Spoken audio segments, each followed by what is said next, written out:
All right, so when you're talking about how water gets into a basement, there's really only two ways that happens. So when they built this home, uh, they dug a big hole and then they poured the concrete footing, which is just a continuous piece that runs around the entire perimeter that they stack the blocks then on.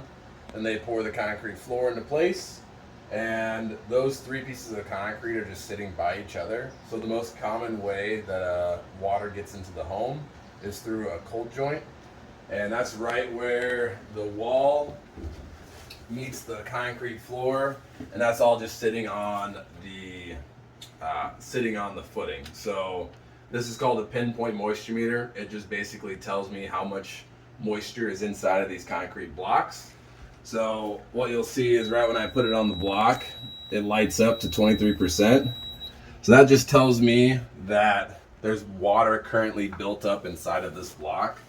It just hasn't built up enough at this point to force its way into the home. Now there are some spots here where you can see where water's come through this hole and also through this hole behind this outlet actually. Do you want to show them? Yeah. So that means water's basically building up that high on the block and then entering in through multiple areas. So the system that you need is something that needs to address all three of these areas: the floor, the cold joint, and then up the walls. So what we do is we actually add in an interior drain system. So we break out a small portion of the concrete around the perimeter of the basement. Then we put up a vapor barrier going up the walls to cover up all the holes. And then we would add a sump pump in this area to then pump the water out away from the house. When you do that option, you do get a 25-year guarantee with Thrasher that you're never gonna have to worry about this again. I know that you have considered other options between doing like French drains and drainage outside and like concrete and stuff like that. I know that it's going to be a cheaper option for you, but unfortunately it's just not going to work. When we do get all this rain that we're expected to get this year, that's just going to fail. So I mean, it's just all about how much risk you really want to take as a homeowner. And I just wanted to show you this side of the house. So the opposite side, for one, there's clear signs of mold. So mold really needs three things to thrive. The first one is mold spores, which is just in the air. You can't control that. The other thing is organic material. And again, your house is made out of dead organic material. So the only thing you can do is to control the humidity. So we did a hygrometer test, which is this device right here. And it just basically tells you what the humidity is inside the basement. Anything over 55% is where dust mites are going to thrive, and it's just a perfect environment for mold. So yours is at 70, which is extremely high. It's just not in a safe environment at this point.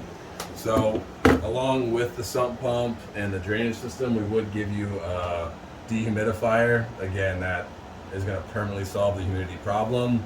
It drains right to the sump pump, so it's just a safer environment. And once you do remediate this mold, then it's not going to come back. So, and this is the other corner. There's just clear signs of water all throughout this room, and I know that your ultimate goal is to rent this out and add egress. This is going to be the perfect time to waterproof it before doing that, before you have a tenant down here actually living in this. So again, I'm just doing the same test I did before, just to test how much water is inside the block. And right when I put it on there, you can see it just shoots up, actually even higher than the other side. So that's just telling me there's a lot of water built up in these blocks. And again, if we do get another heavy rain, you're just going to see water intrusion on each side of the home. So in this room, it's a little different. We would need to remove 32 inches of drywall around the perimeter. You are responsible for replacing that, but to be honest with you, it's going to need to be removed anyway with all the mold and everything. So that's going to happen regardless of if you waterproof it or not. So we'll take care of that for you. You just have to have it replaced. But really you don't want to replace it until it's guaranteed not to have to do this all over again. So these are interior walls. Interior walls are foundational, so we would actually wrap the waterproofing around them. So basically from the start of that corner all the way around the perimeter, back behind the water heater, that's where I'm going to recommend doing the drainage system. That would involve needing to have these shelves removed. And then also in this bathroom,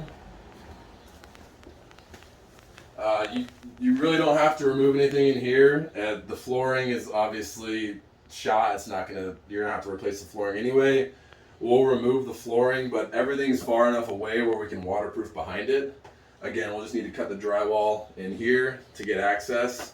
But otherwise, when we're done, you have a full 25-year warranty against any other kind of water intrusion. So that's kind of everything in a nutshell. It's just what I'm seeing and what I recommend doing. But if you have any questions or want to meet here again to go over everything in person, just give me a call. So yeah, we're good to go.